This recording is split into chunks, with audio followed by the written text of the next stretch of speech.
Everything begins with a decision. Each day, the sun makes its way over the horizon. It illuminates a simple but powerful truth. We are the deciders of our own fate, which road to travel, and I believe that to be the greatest privilege, the greatest opportunity of all. The idea that we're afforded the agency to live life on our own terms.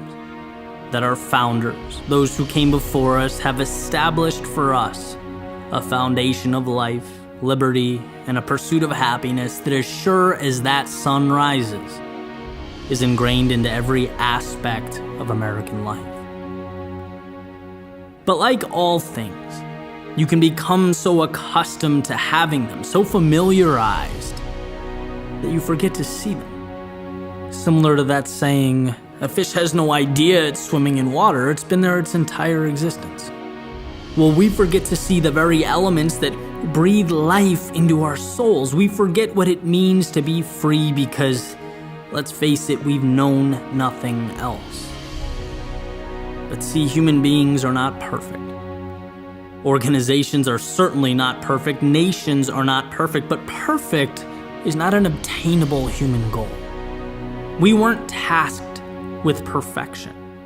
Rather, we were tasked with overseeing the progression of an ideal to take the baton from the previous generation and with everything we have to move it forward. And when we look back, we see a rocky path to the present day, a path that began with escaping the grasp of tyranny to start anew, suggesting that all men were created equal and that no person or group could take that away. And while crafted in an admittedly imperfect world, has steadily sought to live up to its founding declaration, little by little, year by year, generation by generation, abolishing the notion that man could enslave man, dispelling the idea that men and women weren't worthy of the same rights. It was, as Martin Luther King suggested on the steps of the Lincoln Memorial, the blank check that must be cashed. That it was our obligation to fulfill and live up to this standard, and I've always believed it's not what you look at, it's what you see. My fear is that we look at the present moment and all we see is the imperfection. We see what we're not, instead of the opportunity to bring the now, to bring this generation one step closer to that ideal. The ideal that men and women have bled for, given their lives for.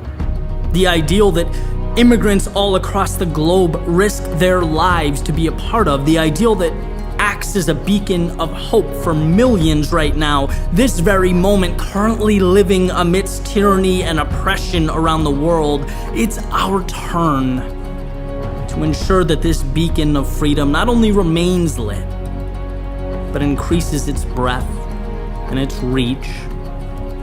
And maybe it's time we stop exhausting so much energy on our differences when the commonality is so powerful, so substantial.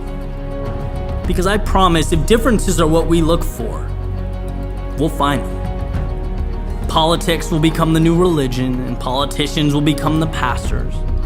A person's background or skin color will become the lens through which we view fellow Americans. And to the pure delight of evil and dictators around the world, we become the first generation, within the context of this beautiful 250-year experiment, to step away from the American dream and not towards it.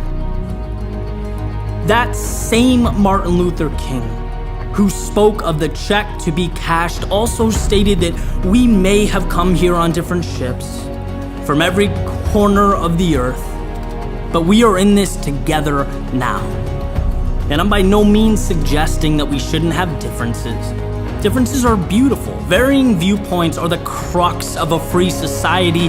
I'm suggesting that we remember how small those differences are in comparison to what we have in common, how insignificant with regard to the task that's been laid out before us as Americans. It's our turn, and that means something.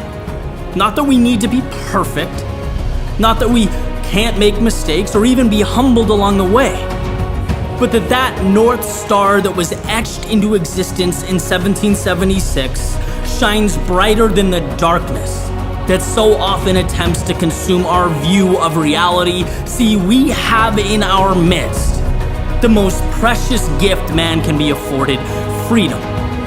And with that freedom, my hope is that we find the courage to stand under its banner, to choose to protect it, and not be misled by senseless faction or differences in ideology, politics, religion, but that we create an opportunity years from now to tell our grandchildren that, sure, this was a rough stretch. We were tested. We had our differences and disagreements. Maybe for a brief period of time, we even lost our way, as people do, as families do, and as nations do. But in typical American fashion, we found it.